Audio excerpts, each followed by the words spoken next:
Welcome to the show. Kariuki as usual. This is Amvukisha. My guest today, longtime friend, wakili, and author of Beyond the Shell, Living a Worthy Life, Peter Gachuiri. Welcome to the show, bro. Asante. It's a pleasure to have you here. There's so many questions I have for you. I just finished reading your book this week, and I have so many notes. And the first thing I noticed is that you've taken time to really think deeply about some of the big questions of life. How did you get to that point? Thank you, Cube. I'm happy to be here. Let me say that to answer your question directly, this book started as the reflections that I was making during the period between 2013 and 2015. That is when the ideas were born. Of course, the ideas grew, and I only published this book in 2019, the first edition. And then in 2023, I did the second edition when I added a few things. Yeah, so it is out of a series of what we may call misfortunes that made me start thinking more deeply about what life is about. Because what we think about life mostly is what we have heard other people say or what we are seeing them doing. So I started thinking for myself, what is this life? How can you get the best out of it? What is relevant and what is not relevant? Yeah, so that is the origin of the book. I saw a lot of that, the thinking for yourself. How does one, we are used to being told, at least in most of our societies, I think it's a part of the Kenyan culture, to just get ideas handed down to you. And I've had friends complain that I was told in school that if I do this, this is what my life is going to be. I was told by my parents if I do this, this is what so it's thinking handed down. But you're saying you got to a point where I can't take what is handed to me. I have to think for myself. What does that look like? How do I even know if I'm thinking for myself? What happens is that you follow what you have found until it fails. So we are told that when you may be given a theory on how to deal with lions, and then once you meet a lion, you realize that those theories do not work. So you are forced to start searching for things that actually work. So it is not that you just reach a point and out of fun, you decide that let me start thinking for myself. It is when you are facing the challenges, and these challenges, you try facing them using the techniques you have learned from the society, and they fail. And that is when you realize that I need something new. If you take a small car and then you are trying to scale mountains using that small machine and it fails, that is when you start thinking, how can I develop a bigger machine that can do this task? For example, there is a conception that hope, when you have hope that things will get better, that is when you have the energy to overcome problems. But sometimes you may reach a point where there is no such hope. For example, when you get diagnosed with a disease that is said to be chronic, terminal, you won't just tell somebody with stage 4 cancer that you get better. So that person now starts thinking, what then can I do? Or what am I supposed to do under these circumstances? That is why you find that people who have gone through those very painful experiences and experiences without a shortcut way out, they develop some form of wisdom which lasts for years. You see people like Mark Nepo, he wrote a book on awakening. The book is so compelling. The ideas in the book are so compelling. And the reason is because he tried applying what he knew, and then It failed because this is cancer, it is recurring and so forth. And he started realizing I can still live a worthy life from this point. So the thinking for yourself is something that is forced onto us due to our circumstances, and it takes time and it takes breaking. You have to break first. Wow. You start thinking for yourself when you come to a limit where the things you learned from society or the things that were handed down to you from wherever, whether it's parents or teachers, can no longer work in your situation. Exactly. And the thing is, once you break, you find that that same information, that same wisdom was out there all through, but you couldn't recognize it. Until now you break, that is when you start recognizing. You read a book and then it sounds different from what you had understood earlier. Yeah. When did you break? Okay, interesting question. I have been broken several times. So my life has been a journey, especially my early youth. A series of misfortunes occurred in a series. You may be aware of them, having been Having with read me the in book and you also have. reading the book. If you want to know all of them, read the book. So in when I was in high school, I was diagnosed with a condition. It is a condition with two related parts, rheumatoid arthritis and rheumatic heart disease. So I had very stiff joints when I was in Form 3, Form 4. It started earlier, but it was diagnosed later when it became more serious. So what happened is that I didn't enjoy the life as I would have at that point. It is when you are in those upper classes in the high school, it is a bit interesting. You feel as if you are on the top of the world. On my part, I had to go for these monthly injections for some years, actually, because of those conditions. And during when I was doing my KCSE, we used to do the exams on an armchair. So you see the armchair, you have that service, which is lower. So I wouldn't be able to write my exams there. You have to bend. So the school had to provide a desk, an actual desk for me to do the exams. Actually, I was the only person now using a desk in that whole examination room. And being now different that you have this condition, you don't know when to you, and it is limiting you. That was my first point of breaking. And I learned a few things that life is not just about enjoyment. You find that you are not enjoying life so much, but it is still meaningful. But I didn't learn much at that point. Then I joined the university, and that is when I took mechatronics engineering. The reason being I was good in physics, so I thought that engineering and physics are the same thing. So that is where I'm best fitted.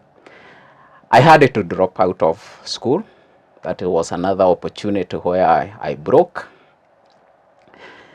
And then after I left engineering, I didn't know what to do at that point. And remember, at this point, it is also the time I lost my eldest brother, who I was living with. When I was when I was going to Kimathi University, I was living in his house, his rented apartment. So one day I just went home and I found that he had an accident at his place of work, and he passed away. So it was a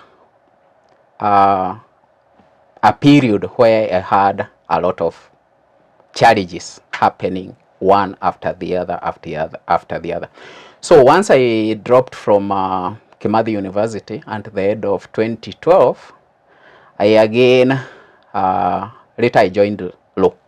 I started studying law because after some research I found that this is where I can fit. It is either law or psychology or philosophy. Those were my options, so I chose law. And once I started in 2013.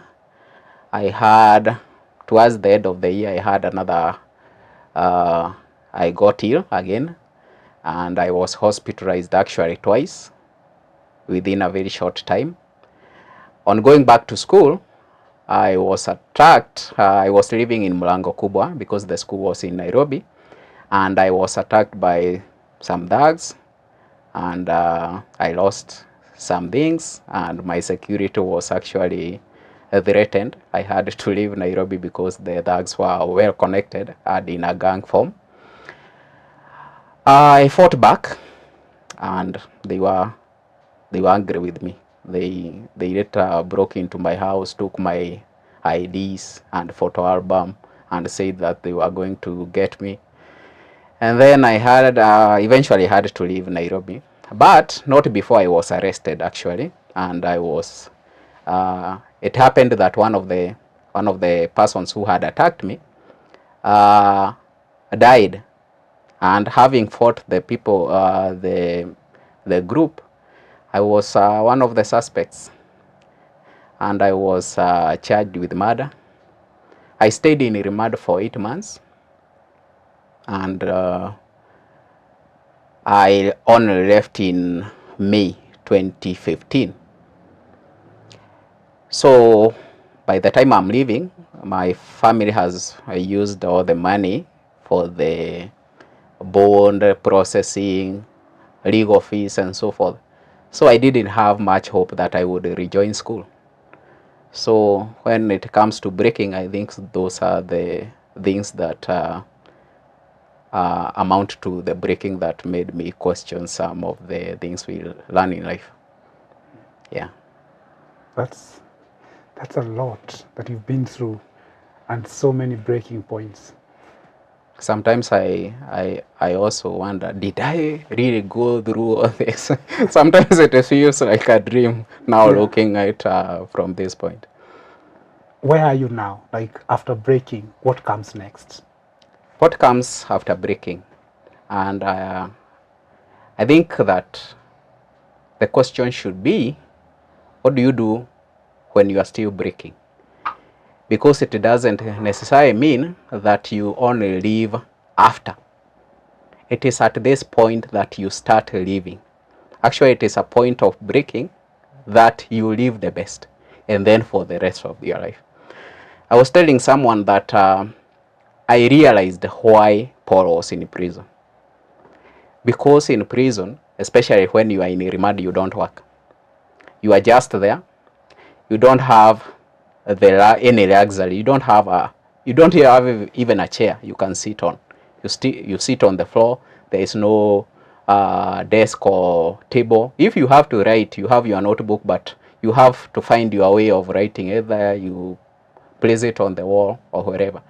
But despite of all these things, you get a very good opportunity to reflect.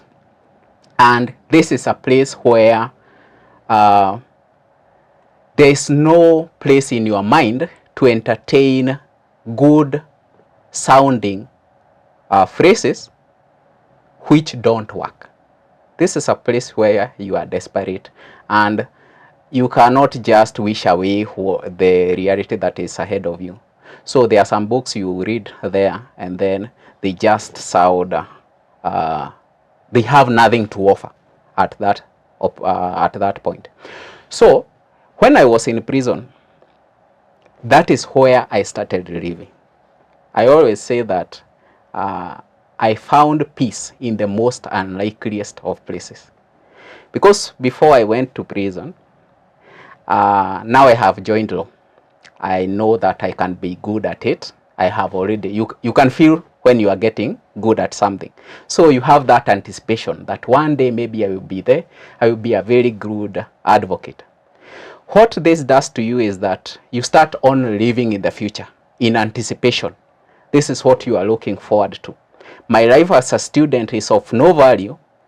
The only value that will come is when I become an advocate. So today is not a day to be lived.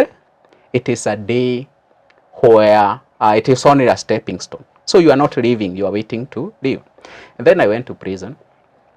And the first thing I realized, because even at this point I was under medication, and the medical facilities in prison are not so good, you first realize that I might not get out of this place. There is no guarantee. You see people dying, you see people with TB. There was a whole block where you had cells for TB patients. There could be violence from either, actually people fear violence from fellow inmates. In Kenya, you have to fear the wardens more than the inmates. So the first thing you realize is that I might not live here. And if I don't live here, does that mean that my life would be meaningless? Because we have always been told that in the future you get better things, and after every misfortune comes a better opportunity. You see somebody who has been there for a long time, he was hoping to leave, he dies. What is the opportunity? You start asking yourself these questions. And at one point, I have described that in the book, where I found somebody who was living a better life than me, although he had way worse circumstances than mine. This guy had cancer. He couldn't feed properly. He couldn't speak properly. And yet, when I was seeing nothing to smile about, this guy was listening to stories from other inmates, basking in the sun. You could see he was enjoying. So I wondered, can't I also enjoy? If this person with this condition can enjoy life. The throat cancer. Yeah. And he actually, he had been told that he was not going to recover. He had been given some months to live at most. And he eventually died, actually. But he was living a good life. Actually, most people were more miserable than he was. So I realized that it has something to do with how we are looking at life. If we see today as a day that we should be living, then that is what it becomes. If we turn today into a stepping stone, we don't live today, we live miserably today, thinking that when we get miserable today doing the things we are doing, then tomorrow will be better. But tomorrow comes in the shape of today, and again we repeat the whole process all through our lives, and then we die having not lived. Yeah. So that is what that is what the breaking. You start living at that point when you break. I remember I said, when I experienced that peace, because I experienced a lot of peace, I had not experienced such peace even in freedom. I said, if I can experience peace here, then I will not allow myself to be miserable at any point in my life. Yeah. In the book, you talk about surrender, and it sounds to me like in that breaking is when the surrender kicks in or helps one go through that. Talk to me a little bit about surrender. Yes, surrender and the breaking, it is the same thing. You break, you surrender. You realize that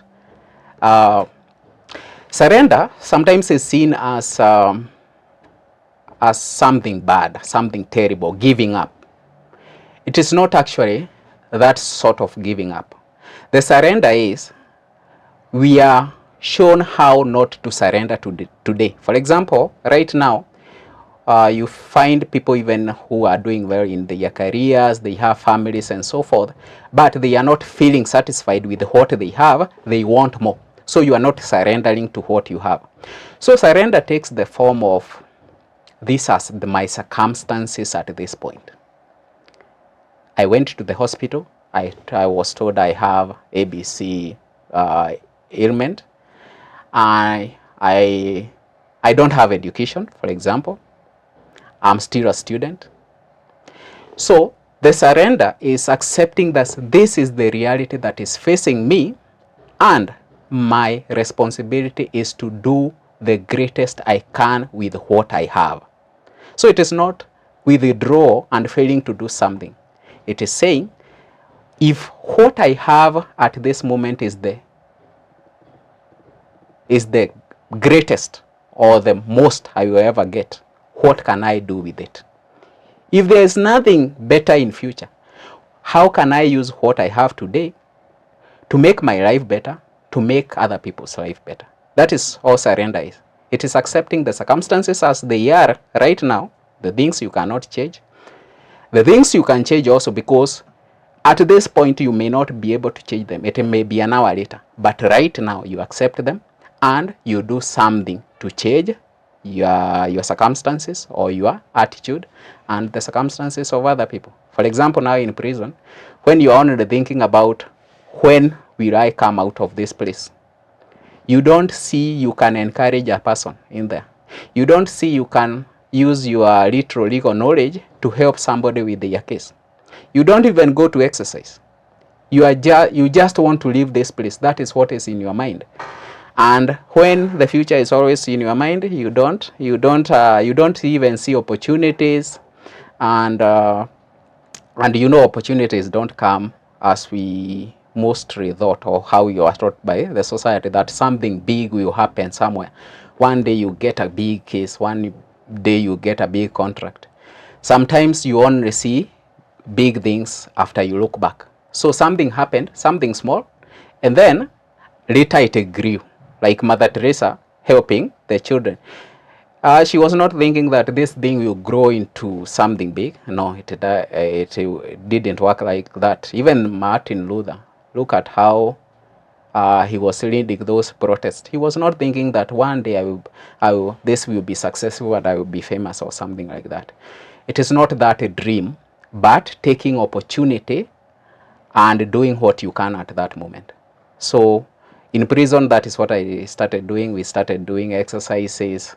There was a prayer group. I started borrowing books from the library. I got one of my best books from the prison. I hadn't seen it anywhere. Actually, I came back and I tried searching for it in the bookshops. It was not yet there. I wondered how it got into prison. Maybe somebody donated it there.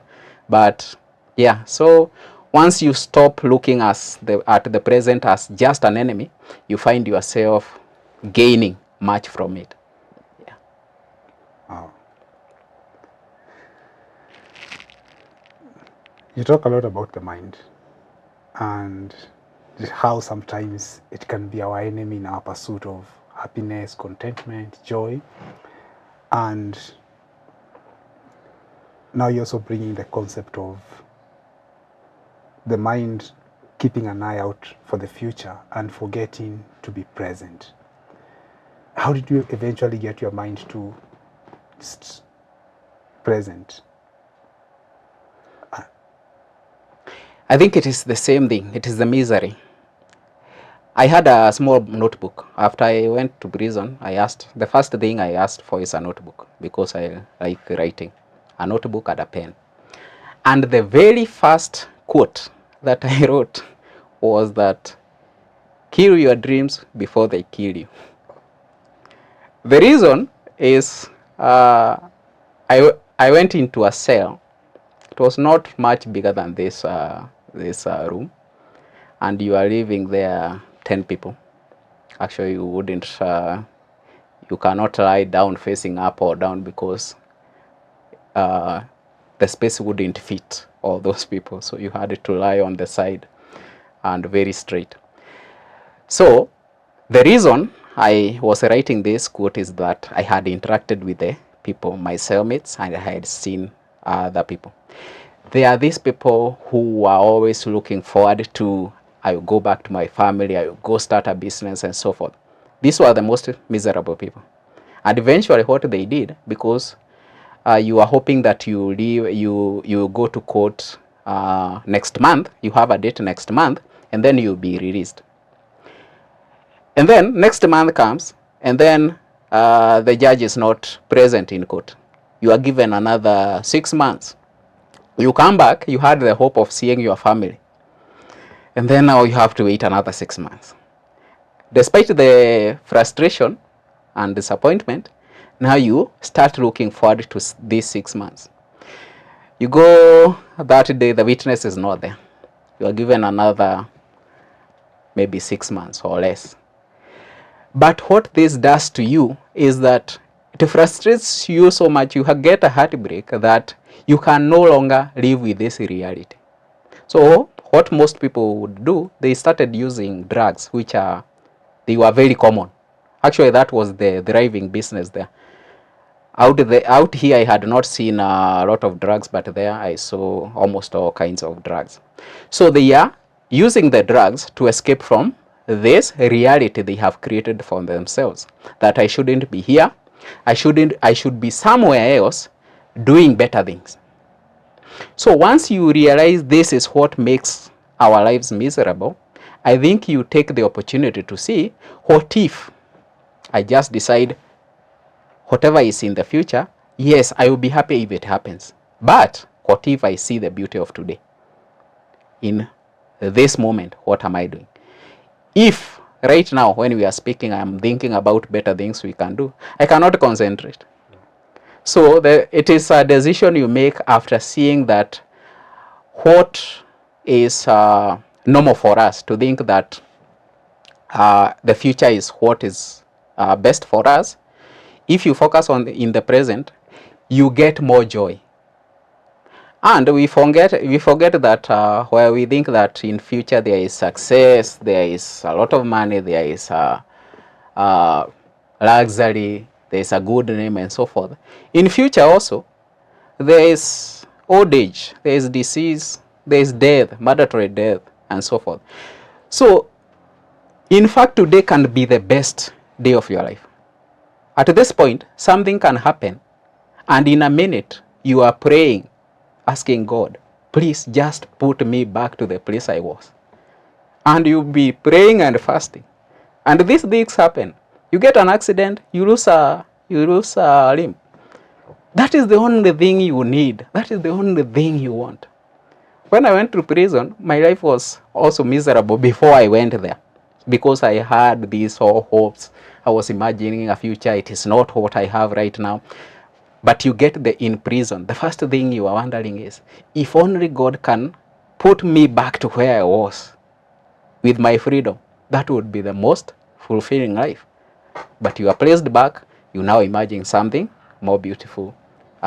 So after you have seen what you have been doing, deceiving yourself that joy can only be found in the future, you don't even make the decision.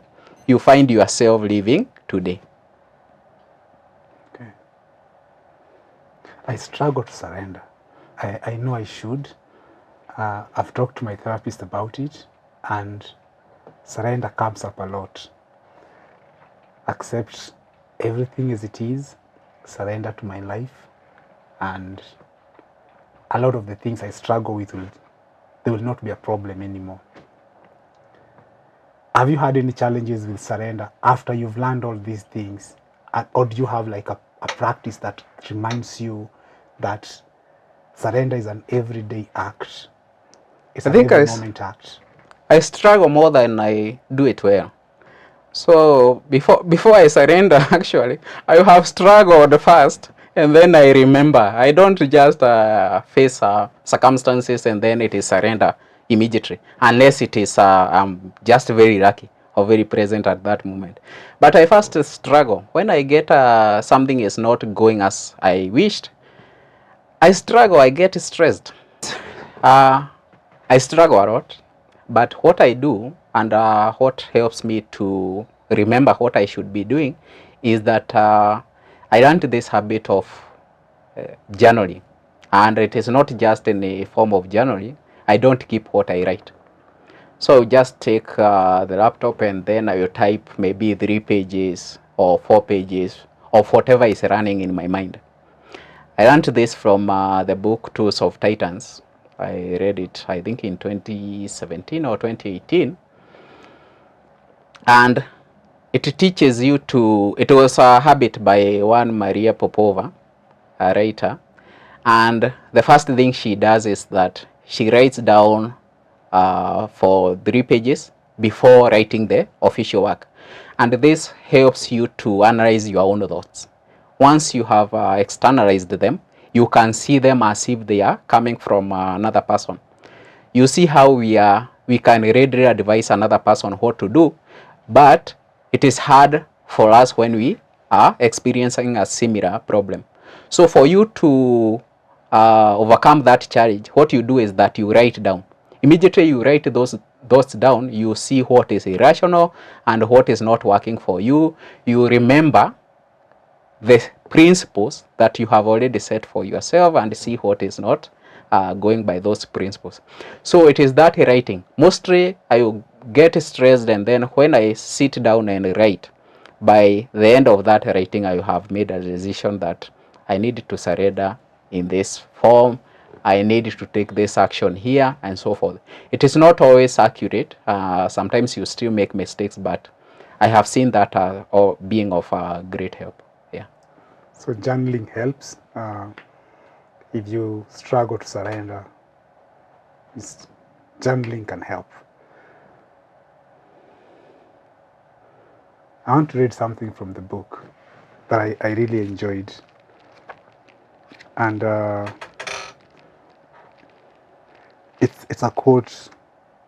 You quote Mark Nepo, The Book of Awakening.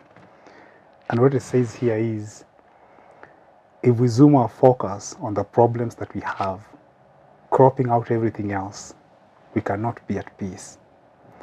If all our attention is drawn by the pain we experience, such that we can no longer see the beauty of nature or appreciate the multitude of things that are okay in our lives, then we breed misery for ourselves. If we focus on our pain, how do you not focus on our pain? My mind, when, for example, I have a little ache somewhere around this area of my head for the last day, and every time I'm by myself, there's nothing else my mind wants to do other than to focus on that. Is it okay now? Is it gone now? How do you take your focus away from pain?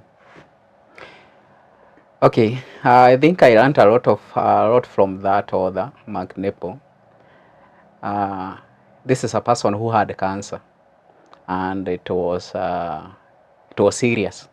He didn't expect much. He didn't expect healing. And the example he was giving, he said it poetically actually. He said that it is a beautiful day, the sun is rising, maybe the environment is green. It is a beautiful day. But then your toe is hit, and now it is no longer a beautiful day. The whole world is on my little poor toe. Something like that. So our minds is created to focus on what is bad. The reason being, we are told that our minds evolved because there was danger and shortage of food. So the mind is trained to do only those two things: sense danger, see shortage, and deal with them. So even when you are placed in a very safe place, and you have a lot of food, you cannot lack, your mind is still focusing on the things that are not working for you, trying to solve them. So the best way to deal with this natural way of doing things of the mind is to sit down and think about the things you are grateful for.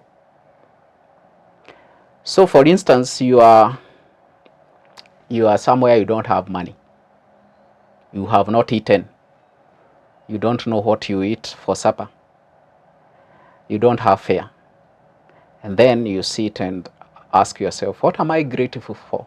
At first you see nothing. You say, hey, I can't be hungry and be grateful for something. But there is somebody else who is having worse experience than yours. For instance, if at that point you are, as I said, to lose your limb, you would say you would want the circumstances you are in just a minute earlier. Somebody can call you and say, hey, your house has been broken into and everything is gone. Now you want the past you had, just when you are not grateful. So there are so many things we can be grateful for. And unfortunately, we only see them naturally when they are gone. So what you should do, or what I normally do, again, it is the writing.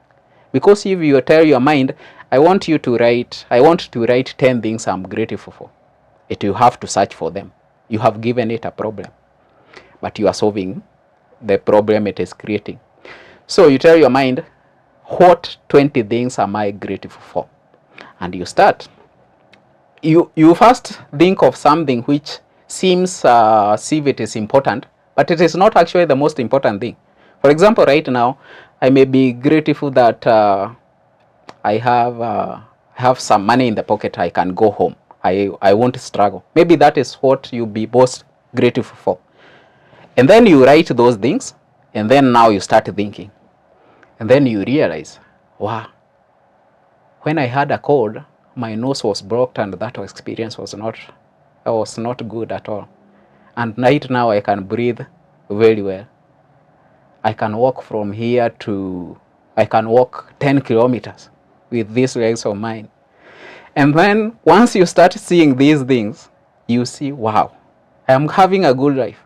So it is putting the focus. You have to do it consciously. You have to sit down, sometimes in the morning, sometimes in the middle of the day when you are feeling irritated, and then you just sit and then you decide to ask yourself, what am I grateful for? I think that question resolves a lot of things. And once you have done it enough, you find yourself, even when you are not wondering about anything, but you just look at something and say, I'm grateful for this. And you may forget about there are some other pains. You see, even when you are feeling that pain, and especially at night, we see that people get ill mostly at night. That is when it gets worse, because that is the only thing you are focusing on. If a friend you had not seen for a long time comes in, and you start talking, and the conversation is interesting, the pain goes down. You have visited a person in hospital, he was in pain, but then when you are speaking, the pain is almost gone, because of what you are talking about. If you talk about painful thing with that person, the pain will be there. But if you talk about happy things, it goes down. Yeah. Thank you, Gachuiri. Yeah, so gratitude is a practice, and it's something that one has to do consciously. That take time, be grateful. One thing I'm very grateful for is your presence here today. Thank you. I really love creating these videos, co-creating, because I can't do it without you and with the other people behind the camera. So I love co-creating, and I'm really grateful that I have this platform to share, and that I get to connect with you, and also that you've taken time to really think deeply about these things, and you can come and share them with us, me, my audience, and people who watch, so that hopefully we don't get to breaking to understand these things. Can one understand these things without breaking, Gachuiri? Do I have to break to understand them, or can I understand them now just from listening to you? I'm not sure. There is a writer, Eckhart Tolle, who says that it is possible to experience the change even without the suffering breaking you. Myself, out of experience, I have only learned these things after a lot of suffering. So I cannot say for sure whether it is possible or not possible, but I hope it is. I think even it is not only the breaking that has led me here. Yes, the breaking was the foundation, but even reading these things from different books, hearing them from different people, that has helped me a lot. So I think it is possible. The initiation, whether you can, because I was reading even some of the same books previously, but I didn't get much out of them. But now after the suffering, I got much. But I think if somebody gets such ideas from early enough, I think it is possible. Yeah. I really hope so. I really hope somebody is able to forgo some of the suffering and the pain just by hearing the experience that are being shared with us here today, because it's a lot that you've packed in a very small book. You're very concise, and you get directly to the point despite the depth of the thought that has gone into creating the content. There's one thing you talk about in your book that I'm so glad that I have friends who are authors, so I can ask these questions directly. There are authors I love that I can't. Some of them are dead, Yeah, so I we can't cannot ask them. reach most of I them. can't reach them Yeah. and ask them. You talk about transformation, which for me is a very difficult concept as to understand as a human being, because usually the question that comes to my mind is transform from what to what. I'm just Kariuki. So if and I've tried that transformation process, and every time I've found that I have to come back to me. But you talk about it, and at some point I thought I started to understand what you meant when you talked about transformation, because you talk about the mind that is focused on the future, that is focused on pain, and then you talk about the mind that is here in the present moment, and that is focused and is consciously grateful, so it focuses on the good. And that is a sort of transformation also. But I wanted to hear from you, like, what exactly you meant as the author when you talk about transformation. Okay, I think in life, we begin life with the thought that we are very powerful. Even when you look at a child, he'll try to create something and tell you, you see what I can do. I think that is where, that is our default state. We think we are powerful. We can determine our future. Unajua mimi ni nani? That sense of, we feel that we are very important and we determine our own destinies. I normally tell people that if you want to know how much power you have, one day after you wake up, just write down how your day will go in detail. And then in the evening, come back and see what happened and what did not happen. That is when you realize you are not in control of your life. There is an order in this world which is beyond you.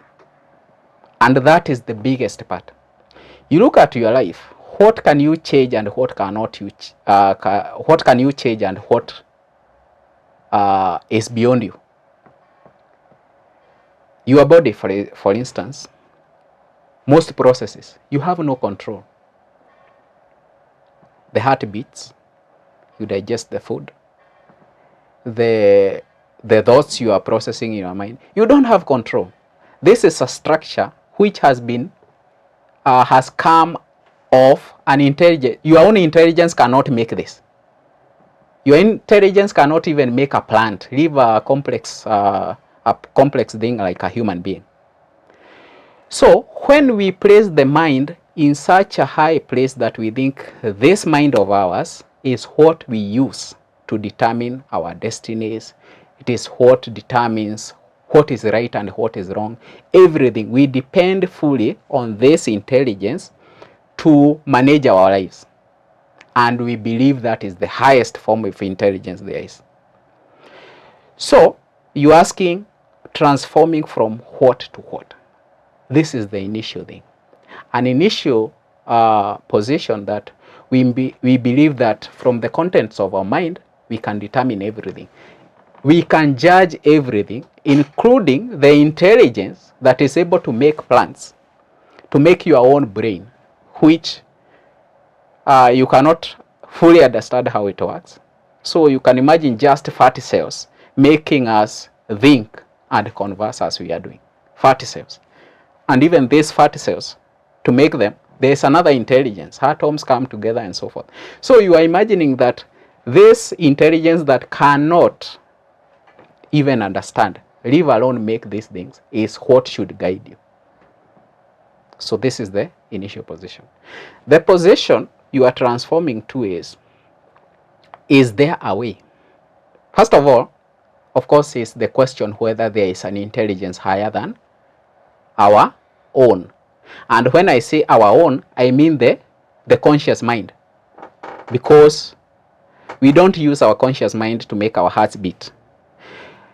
You are at a certain level of temperature from the time you are born to up to now. So if you are more than 30 years, for 30 years, you have been at this temperature and you are not in an enclosure.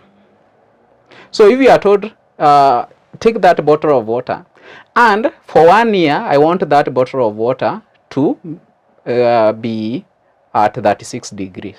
If it goes beyond 35, you have failed. It is a very complex task, just that. And yet, there are so many processes in the body that are happening to keep you alive. Any of those goes wrong, you are dead. And yet, none of them can be made to work by the conscious mind. So first we have to acknowledge that whatever intelligence is making these things work, whatever name you give it, even say it is nothing, it is just an accident. Yes, that accident, that intelligence is higher than the mind, because even the mind, our own mind, is made by that intelligence. So once you acknowledge that there is an intelligence which is greater than the human mind, and there is a connection given that the human mind is created by the same intelligence, the next question is, can we have access to this higher intelligence? And this is the transformation. Leaving a place where you think that everything that happens to you depends on you, and as a result you create a lot of suffering for yourself because you are helpless against what is out there. And then you transform and acknowledge that there are things beyond myself, and there is an intelligence which can control those things. Because if there is an intelligence that can create my own mind, then it means that the same intelligence, if it had the intention, it can control those things. So that transformation comes in the form of exactly what we are talking about. Surrender, for example. I have spoken of what happened to me in prison. I was actually praying one day, and the only prayer that I was praying is, I want to leave this place. It is not a good place. The food is bad, like terrible. The worst food I have eaten out here is probably the best you can eat in there. It is not well prepared. It is not so hygienic, if I may say. There are a lot of bed bugs there. Not bed bugs, but lice. So you get every night you have a lot of animals you are feeding. So it is a bad situation you are in. But then you recognize that there is a higher intelligence. So I was saying that I was praying one day, and then I asked God, just remove me from this place as soon as possible.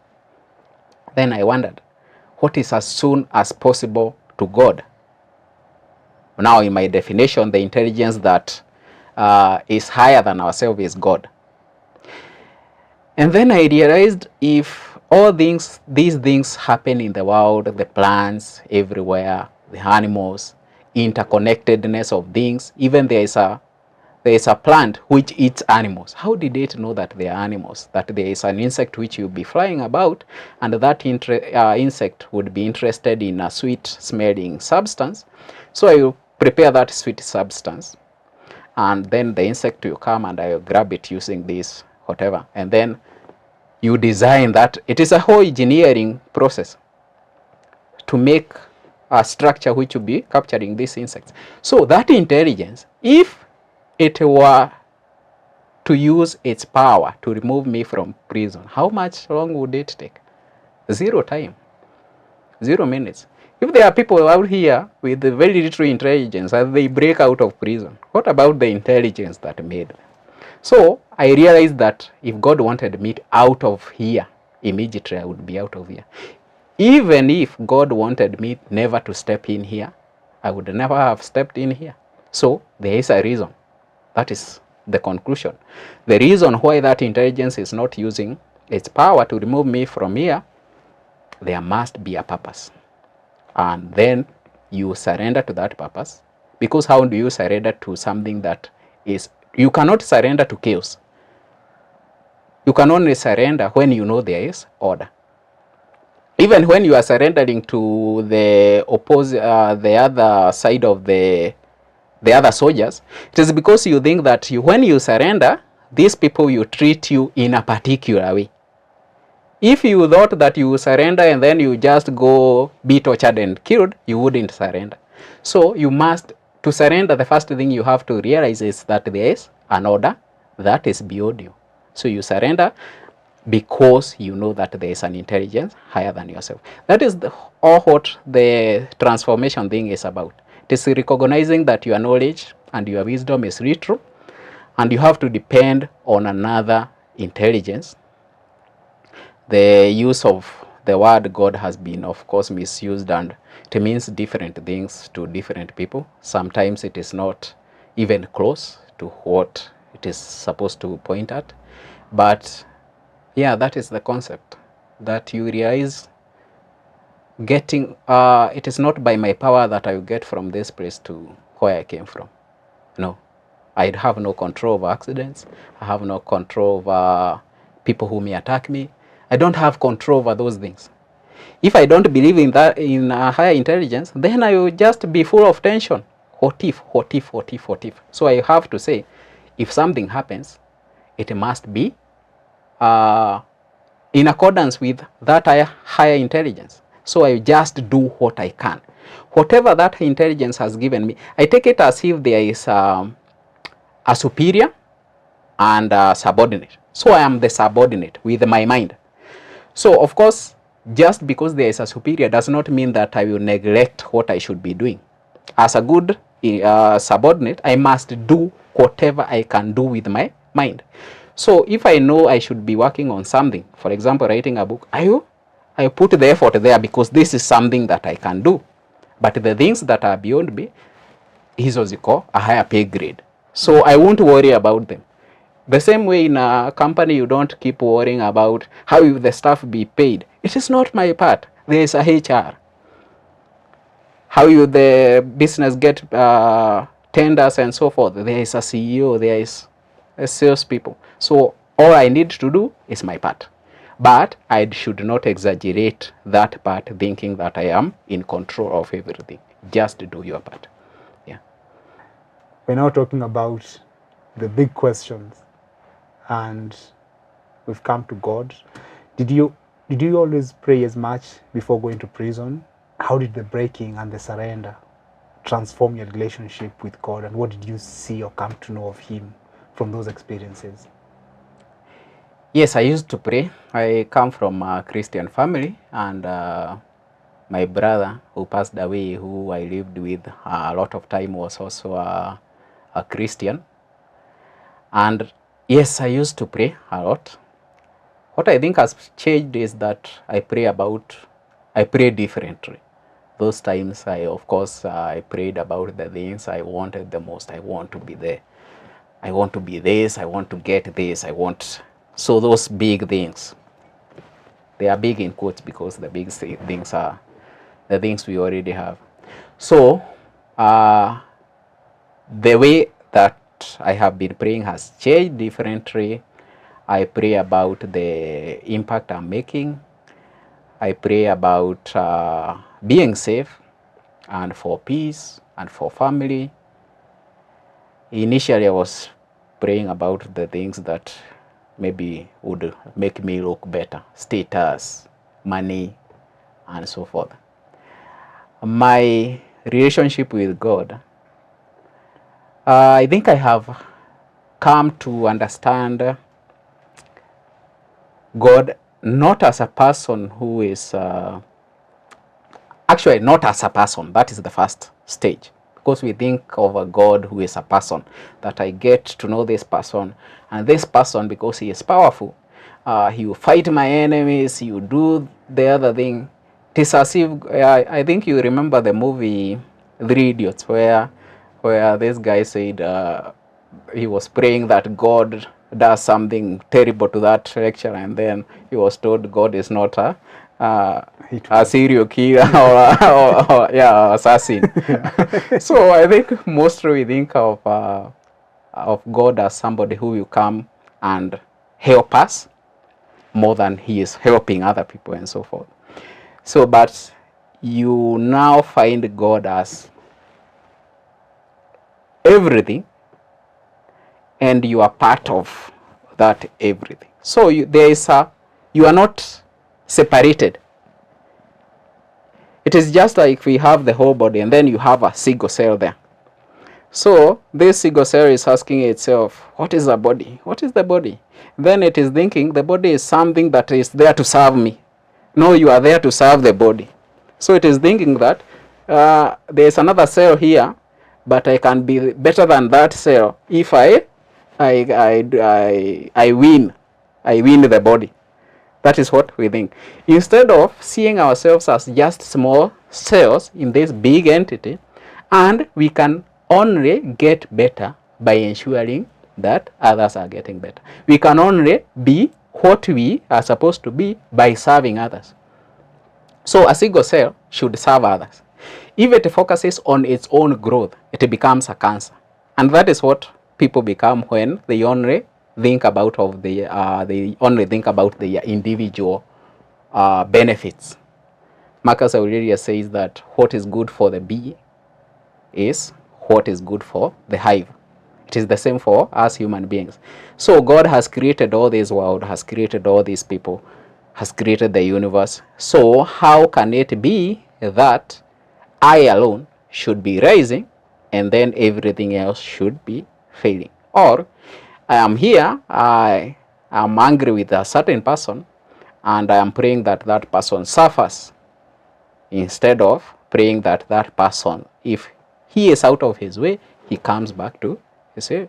Because if I'm one part of the body and then I'm praying that the hand, okay, tulikuwa tunatembea and then I hit my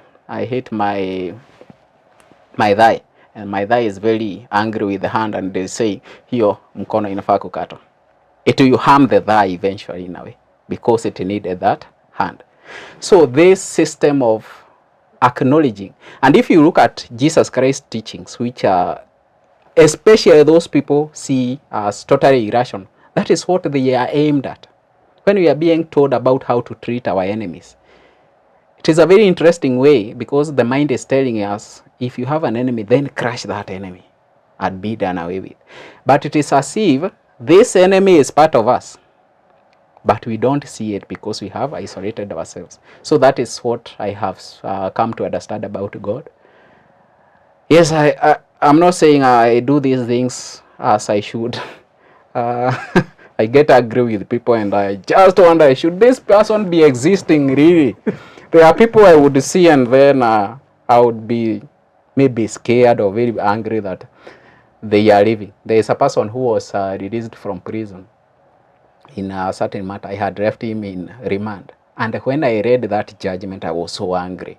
I was saying, there are some people who should not live. Because what he had done when out there, while he was in prison, you don't want to imagine that he can come back and do that same thing. But somehow God still allows him to be in the society.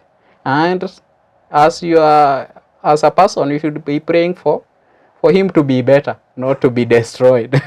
So, yeah, that is what I am struggling with it, but I'm still trying to see the whole humanity as one. Wow. I like that view of God. I share the same view that we are one with God and there's no separation. I don't like to separate myself from whatever it is. Yeah, and as you've said, one could call it God. There are places where you call it life. There are places where you call it intelligence. Somebody could call it law, that the law that operates and like just makes sure everything happens as it should. And I think that oneness with all creation, with all humanity, is what we need so that we can be compassionate, so that we can love each other, be at peace, care for each other. And as you talk a lot in your book, and I really hope you guys do read the book, because Gachuiri talks about service and that we are here to serve each other. Wakili Gachuiri, yes. Thank you. This is the right stuff. This is the stuff that simplifies life and makes it easy to engage with my life, because life has its challenges, and I know you talk about responsibility and how we want to avoid responsibility, and especially when we find somebody to hold at fault and to blame. And then I know my own struggles, and I felt deeply connected to you when you talked about bitterness, resentment, self-pity. And it's possible for me to see how this belief in the oneness of creation can allow for some of that to just disappear. Because if we are one, why do I have to be bitter with you, no matter what you've done or what has happened? But I just want to hear like your journey to releasing the bitterness, the resentment, the self-pity. It is the same process as we have spoken about: surrender, transformation, and so forth. Because when I was bitter and resentful when just before I went to prison. I was very much like that. Actually, I suffered a nervous breakdown before before I went to prison. When I was telling you that I was hospitalized, I had suffered a nervous breakdown, and it is because that you see what you are going through, and you are wondering, why did this person contribute to this suffering? This person should have listened to me, should have supported me. This other person should have done this. This police officer should have seen that I am innocent and not taken me to prison and so forth. So we see a lot of this. And sometimes we even direct it to ourselves that, had I not done this, if I had only found a house in a safer place, not Mlango Kubwa, maybe I would not have gone to prison and so forth. But then you understand that if you can, sometimes I don't say that everything, some people say that everything is good, whether you are seeing it as bad or good. I don't say that. But what I say is that even when that bad thing happens, there is something you can create out of it. So something might be terrible. I wouldn't go somewhere and say, you know what, going to prison is a very good thing. It is not. But out of that experience, you can gain something. There is even something worse: losing loved ones. There is nothing in this world that will ever justify that you have lost someone and then you say there is something that better has come out of it. What's something better? There is nothing that you can get better out of that experience. But it has happened. What can I get out of it? And to get out of something out of that, you have to do away with that bitterness, because when you get that bitterness, it wholly becomes bad. So it is the same thing of accepting that if something has happened, then the intelligence higher than myself has allowed it to happen. I met the police officer, the investigation officer who did my case, and I am totally convinced it was unfair. But I was surprised that I greeted him. I even took his number. I even called him later and we chatted. So it happens with the time again. You first acknowledge that if something happens, it is bad, yes, but your bitterness will not make it better. But if you are not bitter, you accept it, then you can extract something out of it. Yeah. Okay.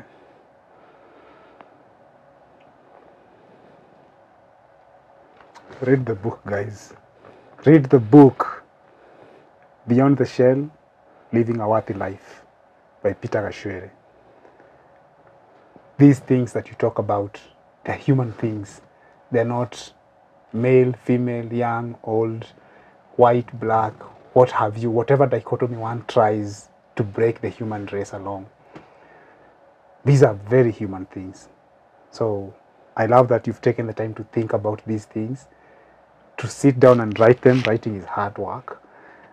To organize them into To me, a book. it is the only work, because Yeah. writing is what I do for living. It is what I do for fun. So, yeah. Actually, I started this not as a book, but as I write a lot even in Facebook. So I did one, and then one I wanted to post, and then it was bigger than I thought. Then I think I should develop this into a book. Yeah.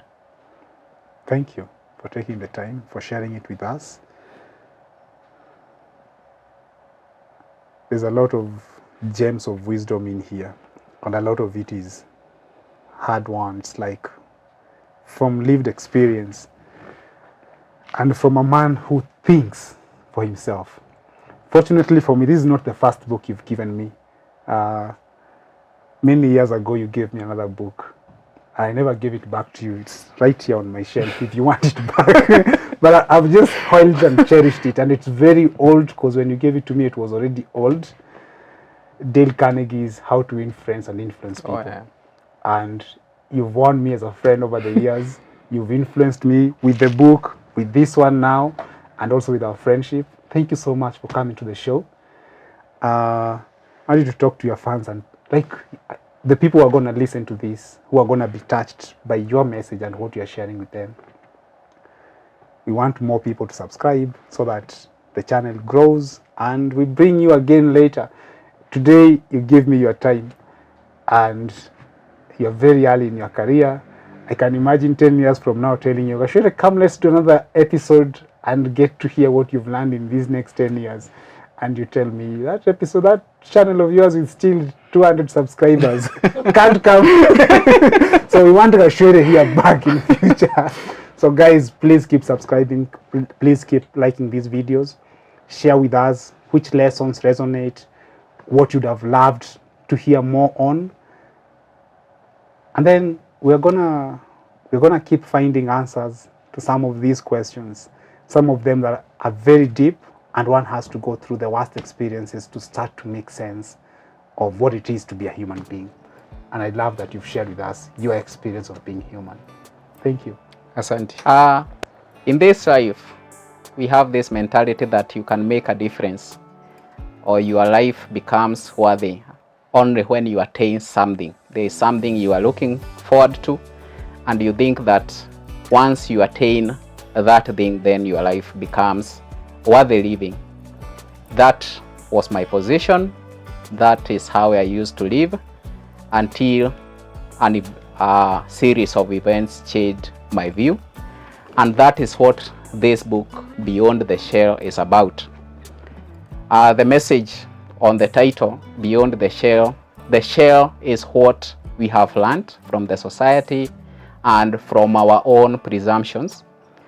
But when we observe life deeply, we realize we can make a change by just being the way we are and doing the little we can do. That is what the book is about, changing your life in the simplest of ways. You can change it today and you can change it now. Nothing needs to happen. The only thing that needs to happen is you change your own mindset. Subscribe to this channel. It has great content on life and on other issues, for example, technology, which affect our lives every now and then. It is a growing channel. Please subscribe and meet you next time. Asante.